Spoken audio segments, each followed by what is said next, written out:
ഇൻസ്റ്റഗ്രാമിൻ്റെ inbox മൊത്തം ഇപ്പോൾ എന്താ പറയുക ഫിഷിംഗ് ഫ്രീക്സാണ്. ഞാൻ വിചാരിച്ചു ഫിഷിംഗ് ഫ്രീക്സ് ഇങ്ങനെ എൻ്റെ വീഡിയോ ഒക്കെ കമൻറ്റ് ചെയ്തോന് മൊത്തം ഫിഷിംഗ് ഫ്രീക്സ്. എത്ര മെസ്സേജസ് ഇൻസ്റ്റാഗ്രാമിൽ വരുന്നല്ലോ ഫിഷിംഗ് ഫ്രീക്സിനെ കുറിച്ച് വീഡിയോ ചെയ്യാറുണ്ട്. ഞാൻ നോക്കുന്ന സമയത്ത് ഫിഷിംഗ് ഫ്രീക്സിൻ്റെ വീഡിയോസ് നോക്കുന്ന സമയത്ത് ഒരു കുഴപ്പമില്ല.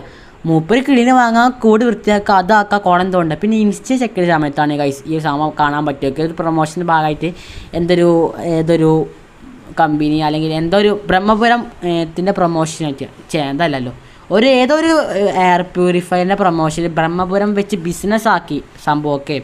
നെഗറ്റീവ് കമൻസിന് ഒരു ആറാട്ടായിരുന്നു. അതിൽ കൂടി സീക്രട്ട് ഏജൻ്റെ വീടുണ്ട്. അവർക്ക് കാര്യം മനസ്സിലായത് പിന്നെ അപ്പോൾ നമ്മുടെ സീക്രട്ട് ഏജൻ്റെ വീടുണ്ട്. പിന്നെയാണ് ഈ ഇൻസ്റ്റാഗ്രാമിലൊക്കെ തപ്പിപ്പോയതൊക്കെ. എന്തായാലും പിന്നെ സെബിന ചായനൊക്കെ നമ്മുടെ ഫിഷിംഗ് ഫ്രീക്സിലെ സെബിന ചായനിപ്പോൾ ലാസ്റ്റ് ഒരു വീഡിയോ ചെയ്തിട്ടുണ്ട്. അതായത് എക്സ്പ്ലനേഷൻ പറഞ്ഞ വീഡിയോ അതോ വേണമല്ലോ. കാരണം ഇങ്ങനത്തെ ഒരു കാര്യം നടന്നു, ഇങ്ങനത്തെ ഒരു പ്രശ്നം എന്തായാലും എക്സ്പ്ലനേഷൻ കൊടുക്കണം. കാരണം അത്രയും ഫോളോവേഴ്സിലെ ഒരു വ്യക്തിയാണ്. എനിക്ക് തോന്നുന്നു യൂട്യൂബിൽ അത്യാവശ്യം നല്ല ഫോളോവേഴ്സ് ഉണ്ട്. 30 ലക്ഷത്തിന് മുകളിൽ ഫോളോവേഴ്സ് ഉണ്ട് അദ്ദേഹത്തിന് യൂട്യൂബിൽ. സോ അത്ര കാലത്തിന് ഇഷ്ടപ്പെടുന്ന ആൾക്കാരുണ്ട്. ഒരുപാട് രീതിയിൽ നെഗറ്റീവ് കമൻറ്റ്സ് വന്നു, ഒരുപാട് നെഗറ്റീവ് ക്യാമ്പയിൻ നടക്കണമെന്ന് വെച്ചാൽ അതൊന്നുമില്ല. പക്ഷേ അദ്ദേഹത്തിന് നെഗറ്റീവ് വന്നിട്ടുണ്ട്. ഓക്കെ, കാരണം ഇത്രയും കാലമായിട്ട് ഏകദേശം ഈ ഒരു 2-2.5 ഒരു രീതിയിലും അദ്ദേഹം ഇങ്ങനെ നെഗറ്റീവ് പബ്ലിസിറ്റി നേടി അല്ലെങ്കിൽ നെഗറ്റീവായിട്ടുള്ള കാര്യങ്ങൾ ചെയ്തിട്ട് അദ്ദേഹം എത്തിയിട്ടില്ല.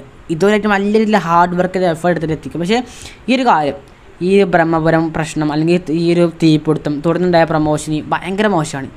അപ്പോൾ പിന്നെ അദ്ദേഹം അതിന് റിപ്ലൈ എടുത്തില്ല. ആ റിപ്ലൈയുടെ വീട്ടെടുത്തില്ല ഇടത്തില്ല. കാരണം ഒന്നേ എനിക്ക് ഫിഷിംഗ് ഫ്രീക്സിൻ്റെ കാര്യത്തിൽ ചില പ്രശ്നങ്ങളാണ്. അല്ലെങ്കിൽ അദ്ദേഹത്തിൻ്റെ വീഡിയോസിന് കിടാൻ കുറച്ച് പേടിയാണ്. കാരണം അദ്ദേഹം ഇങ്ങനെ സ്ട്രൈക്ക് കൊടുക്കുന്ന ഒരു വ്യക്തിയാണ്. നിങ്ങൾക്ക് വേണമെങ്കിൽ ഒരു ഒപ്പീനിയൻ പറയാൻ, അതായത് ഇങ്ങനെ ഒരു കാര്യമുണ്ട് നിങ്ങൾ വേണമെങ്കിൽ ചെയ്യാൻ ഒപ്പീനിയൻ. പക്ഷേ ഒരു ക്യാഷ് മേടിച്ചിട്ട് അതാണ് ഇങ്ങനെ ചെയ്യണം, അത് വാങ്ങിയാൽ നിങ്ങൾക്ക് നല്ലതാണ്.